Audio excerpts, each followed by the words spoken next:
Welcome to Brain Roots IAS. आज हम पढ़ेंगे नारी शक्ति वंदन अधिनियम, जिसे कॉन्स्टिट्यूशन 106th अमेंडमेंट एक्ट 2023 के नाम से भी जाना जाता है। देखिए, ये एक लैंडमार्क लेजिस्लेशन है जिसमें इंडिया के डेमोक्रेटिक आर्किटेक्चर में एक स्ट्रक्चरल ट्रांसफॉर्मेशन लाने का पोटेंशियल है। तो आइए इसके प्रोविजंस और इसके इम्प्लीकेशंस को डिटेल में एनालाइज करते हैं। मूल प्रश्न आखिर ये है कि इस कानून की जरूरत ही क्यों पड़ी? इसका जवाब पॉलिटिकल पावर में एक लगातार बने हुए जेंडर गैप में छिपा है। जैसा कि इस स्लाइड में आप साफ साफ देख सकते हैं, एक तरफ महिलाएं इंडिया की पॉपुलेशन का लगभग 50% है, वहीं दूसरी तरफ पार्लियामेंट में उनका रिप्रेजेंटेशन सिर्फ 15% के आसपास है। ये जो इतना बड़ा अंतर है, ये जो सिग्निफिकेंट गैप है, यही इस लेजिस्लेशन का सेंट्रल इशू है जिसे ये एड्रेस करना चाहता है। ये अंडर रिप्रेजेंटेशन हमारे डेमोक्रेटिक क्रेडेंशियल्स पर सच में गंभीर सवाल उठाता है। और ये कोई नया मुद्दा नहीं है। दशकों से इंडिया का पार्लियामेंट अपनी आबादी के डेमोग्राफिक्स को रिफ्लेक्ट करने में विफल रहा है। अब सोचिए, एक रिप्रेजेंटेटिव डेमोक्रेसी में जहां लेजिस्लेचर से उम्मीद की जाती है कि वो लोगों का आईना हो, वहां आधी आबादी का इतना कम रिप्रेजेंटेशन डेमोक्रेटिक इंक्लूसिविटी के कॉन्सेप्ट को ही बिल्कुल मूल रूप से चुनौती देता है। अब आगे बढ़ते हैं इस लेजिस्लेशन के इतिहास की तरफ। देखिए, ये एक्ट कोई अचानक से लिया गया फैसला नहीं है।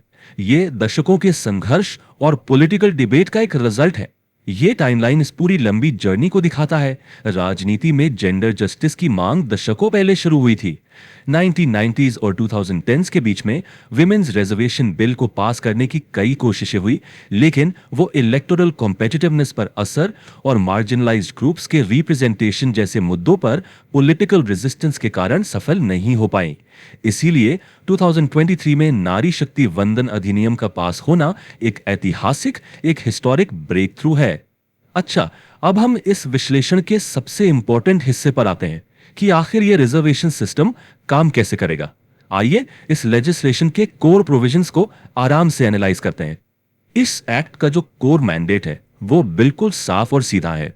1/3 यानी 33% सीट्स महिलाओं के लिए रिजर्व करना। ये प्रावधान अपने आप में क्रांतिकारी है और हमारी लेजिस्लेटिव बॉडीज की संरचना को स्थायी रूप से बदलने के लिए तैयार है। तो यह रिजर्वेशन कहां-कहां लागू होगा? ये 3 जगहों पर लागू होगा। पहला, लोकसभा यानी पार्लियामेंट का लोअर हाउस। दूसरा, सभी स्टेट लेजिस्लेटिव असेंबलीज यानी राज्यों की विधानसभाएं। और तीसरा, national capital territory of Delhi की लेजिस्लेटिव असेंबली।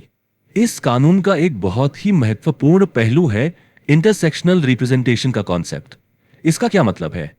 देखिए, इसका मतलब यह है कि जो सीट्स पहले से शेड्यूल्ड कास्ट्स यानी एससीज और शेड्यूल्ड ट्राइब्स यानी एसटीज के लिए आरक्षित हैं, उनमें से 1/3 सीट्स अब उन्हीं कम्युनिटीज की महिलाओं के लिए आरक्षित होंगी। इससे यह सुनिश्चित होता है कि समाज के वंचित वर्गों की महिलाओं को भी प्रतिनिधित्व मिले। इस पूरे फ्रेमवर्क को इंस्टीट्यूशनलाइज करने के लिए कॉन्स्टिट्यूशन में नए प्रोविजंस जोड़े गए हैं। एग्जाम पर्सपेक्टिव से इन आर्टिकल्स को जरूर याद रखें। आर्टिकल 330A लोकसभा में रिजर्वेशन प्रदान करता है। आर्टिकल 332A स्टेट असेंबलीज के लिए और आर्टिकल 239A में एक अमेंडमेंट करके इसे दिल्ली असेंबली पर लागू किया गया है। कानून पास हो चुका है, जो कि एक बहुत बड़ी उपलब्धि है, लेकिन आगे का रास्ता उतना आसान नहीं है। इसके इंप्लीमेंटेशन में कुछ बड़ी और काफी कॉम्प्लेक्स चुनौतियां हैं। तो सबसे बड़ा सवाल यही उठता है, कानून तो बन गया, पर यह लागू कब से होगा? इसका जवाब इट्स नॉट स्ट्रेट फॉरवर्ड, क्योंकि इसका क्रियान्वयन यानी इसका इंप्लीमेंटेशन 2 मुख्य चीजों पर निर्भर करता है। इंप्लीमेंटेशन का जो रास्ता है वो इन कदमों से होकर गुजरेगा। पहला, एक नया नेशनल सेंसस यानी जनगणना करना जरूरी है। दूसरा, उस सेंसस के डेटा के आधार पर एक डीलिमिटेशन एक्सरसाइज की जाएगी। Now what is delimitation? Delimitation is simply the process of redrawing the boundaries of Lok Sabha and State Assembly constituencies. और इसके बाद ही तीसरे कदम में रिजर्वेशन को लागू किया जा सकता है। और यहीं पर एक बड़ी बहस शुरू होती है। अगले सेंसस का इंतजार करने से इसके इंप्लीमेंटेशन में एक सिग्निफिकेंट डिले हो सकता है। इसलिए एक विकल्प यह भी सुझाया जा रहा है कि इस प्रक्रिया को तेजी से आगे बढ़ाने के लिए 2011 के सेंसस डेटा का इस्तेमाल कर लिया जाए। तो ये स्पीड वर्सेस स्ट्रक्चरल प्रिपेयर्डनेस की एक क्लासिक डिबेट है। तो इसके संभावित लाभ क्या हैं? ये इतना महत्वपूर्ण क्यों है? पहला, ये वुमेन्स एम्पावरमेंट को सक्षम बनाता है। उन्हें सिर्फ लाभार्थी से एक एक्टिव पॉलिसी मेकर में बदलता है। दूसरा, ये हमारे लोकतंत्र की लेजिटिमेसी को, उसकी वैधता को मजबूत करता है। तीसरा, ये विविध दृष्टिकोण लाकर पॉलिसी मेकिंग को समृद्ध करता है। कई रिसर्चेस ये बताती हैं कि महिला प्रतिनिधि अक्सर हेल्थ, एजुकेशन और सोशल वेलफेयर जैसे मुद्दों को प्राथमिकता देती हैं। और चौथा, ये सब्सटेंटिव इक्वालिटी को बढ़ावा देता है। लेकिन हमें संभावित चुनौतियों को भी नजरअंदाज नहीं करना चाहिए। टोकनिज्म या प्रॉक्सी रिप्रेजेंटेशन का एक बड़ा खतरा है, जहां पुरुष परिवार के सदस्य चुनी हुई महिला प्रतिनिधियों को कंट्रोल करें।